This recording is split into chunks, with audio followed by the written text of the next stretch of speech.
things that you have in your house, all that clutter, is not letting you find love? Yes, I think so. Um, there was a time when I had some clutter here and there and everywhere, and then I had listened to this coach, and she said to make space for love to come. And I realized, oh, I wasn't making space for love to come. She even went so far as to say, make some space even in the closet, that this is where his clothes can fit in if you can find love. And if you have a lot of clutter, those are decisions that you haven't made yet. So then those are going to be blocking your mind from having a clear mind when someone does come in. Maybe you won't even recognize him. Is this the person for me? It's going to be harder for you to discern the right path when you have some clutter off in your home rather Right. than if you have a clear mind. Right. I mean, my name is Mayra Cordero. I created the Happy Hours, and we believe that sustainability and happiness must be easy to apply and enjoy. Celeste here, she's the law founder of. Yes, loveisonitsway.com is the name of my website. And I had met my husband about 9 years before I got married, and I didn't notice he was someone that could be my husband at the time.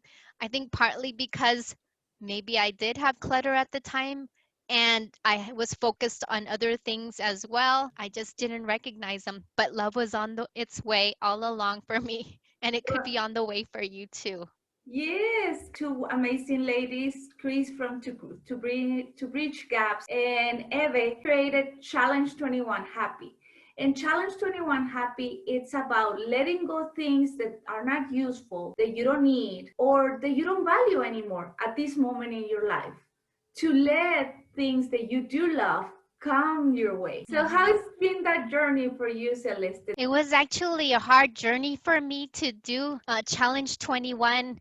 I had limiting beliefs about it. I was saying, I have a lot of things to do. I don't know if I can do it. But I did what I could, and I did learn some things along the way about myself. I said, I found out the resistances I had, mainly because I feel like I don't have the time, or the things I wanted to declutter were things that I was resisting for several months because they were dealing with things that I felt I couldn't do. Some of the things I had to declutter were dried up plants, and I said, the resistance of, oh, I'm just not a good gardener. I just have this black brown thumb, even though my father has a very green thumb. I failed so many times, and just starting to organize that and make it work for me was just a hard thing, because that is just was a big block for me. But I did manage to do it.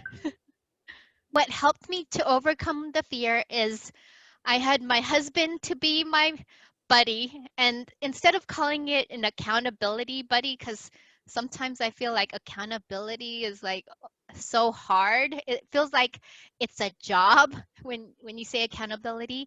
I like to think of it as like a momentum buddy. So he's my husband, but I for this task of decluttering, organizing my plants, I said he's going to be my momentum buddy, and we decided on a particular Saturday that, all right, we're going to have our projects. He had a project, and I had the plant project, and then we said that we were going to celebrate when we finished it, like walking in the park. But that was enough for me to go and do it, and having him as a momentum buddy. And the other things that helped me is that I kept on saying to myself, I said my name, Celeste, you can do it, you can do it. I mean, I was complaining here and there, fixing my plants and cutting up the dead parts. And actually there was like bird poo or whatever you call that on the pots, But I just, come on, I just kept on saying to myself, you can do it, you can do it. And I have a reward to walk in the park with my husband. And I did say to him that I was going to do it. So that's what helped me. That's very nice. I have never heard that concept and I love it. I'm gonna borrow it from you. Another thing that it got my attention, Celeste, is like what you were saying to yourself, right? Like I can do this, I can do this, and how maybe even going further that cutting all these dead plans and taking them out of your life, it was like in a way taking away some dead parts for yourself, right? Yeah, yes. How did you feel when you finished that task? Yeah, I felt really good. I said, this calls for a celebration because it was several months that I didn't do anything about it. And my husband kept asking me, what are you going to do with this plant? And of course, every time he brought it up, I was thinking of the failure of me not being a good gardener. But of course, how am I going to be a good gardener if I don't do anything? And just like love, you have to put in something every single day, not just cramming love or like cramming for a test. That's not how love works. I think love is like plants. Plants need sun and water every single day, and that's how love is.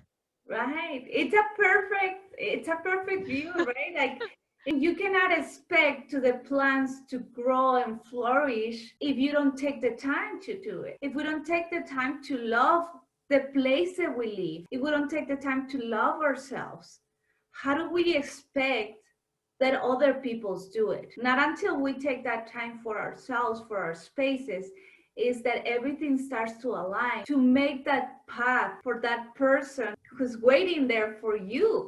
Right. Yeah, I like how you brought up you're thinking of your future self and your future husband. I really like that.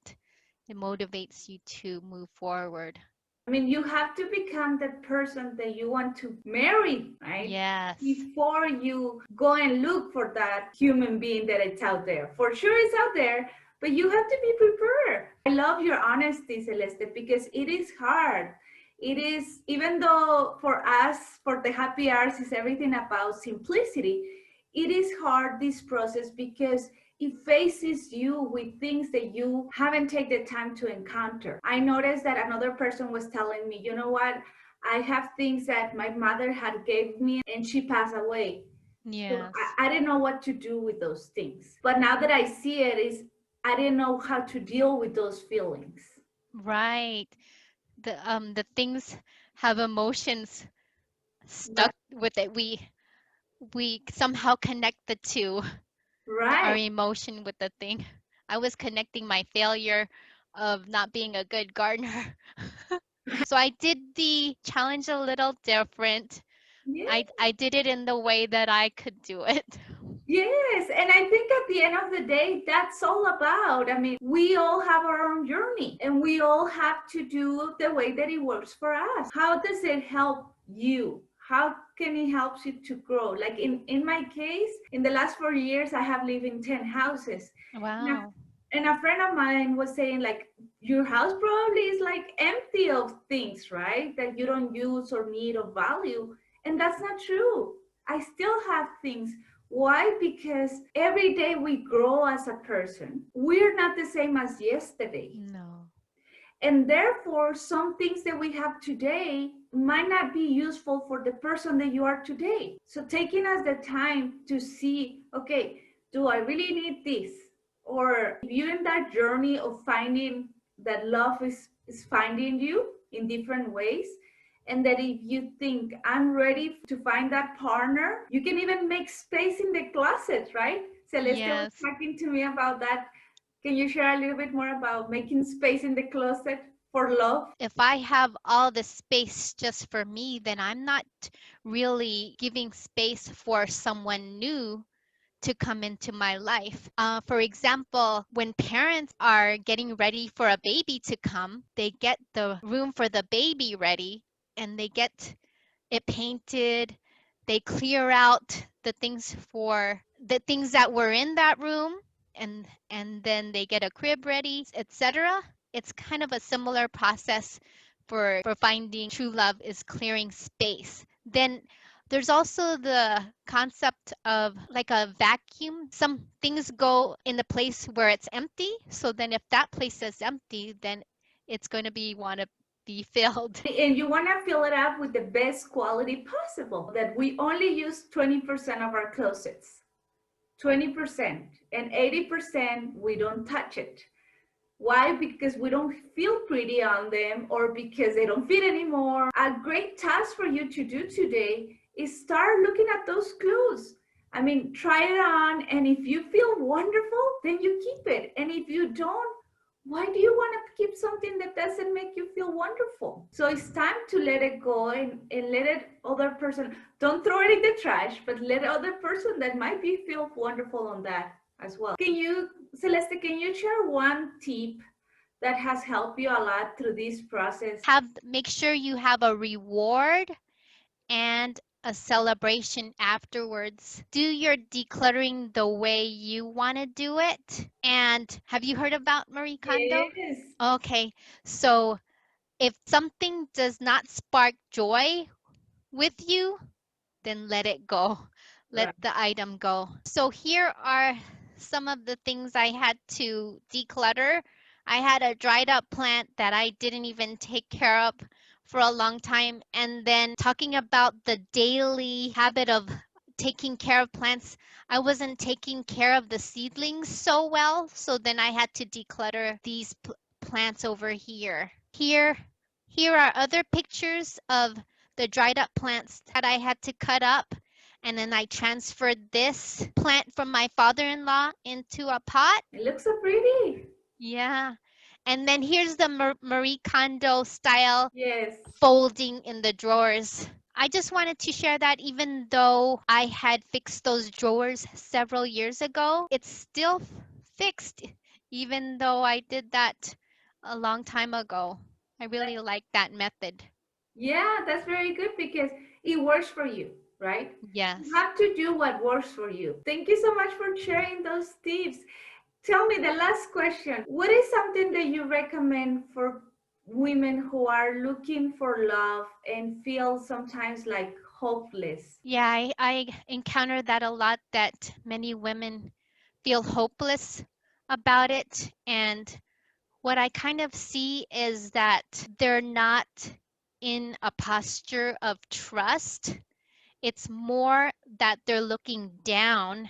And I was thinking, well, how can they have more trust? And I was thinking of a plant. And a plant, it stands up tall. And what a plant needs is sun and water. And I was just thinking about my Catholic faith and can think of sun as the Son of God instead. Right. And then water like baptism. And to be clean, we need to go to reconciliation. And by being fed with the Son of God, Jesus, then we can trust more. And then when we go to reconciliation, we can be more ready in the state of grace to hear what God is talking about. Now, not all plants will grow from the seeds. It depends if they are in good soil. And if you can see and if you can hear like God does, He will help you to trust and you will grow like a good Beautiful. plant in beautiful soil. Yes, thank you. Yes, I love that metaphor because the closer that we are to our creator, the closer that we are open to become the better version of ourselves. I mean, we get to enjoy more life and therefore be more open to the opportunities that we have around us, right? And stand up and be proud of who you are. So Yeah. That goes along with your happy hours and sustainability. everything is connected. That's why I love the happy hours because the more that we take care of ourselves, the more love that we showing to God, and the more that we making our community a better place to live, and therefore our planet it's happier. So what else can we ask for, right? Yes. Well, thank you so much, Celeste. I really appreciate you taking the time to give us all of these ideas and to just be true about what love is and what we need to do, be open to receive it. And I will leave all the information down here. So if you say, Celeste, I need you to help me to stand up, and I need you to help me to remind myself about what is the things that I have to be doing to become that better version of me. So please contact Celeste because she will help you to achieve all your goals, especially the loved ones. Yes. Yes. Thank you, Celeste. Thank you, Myra. Bye.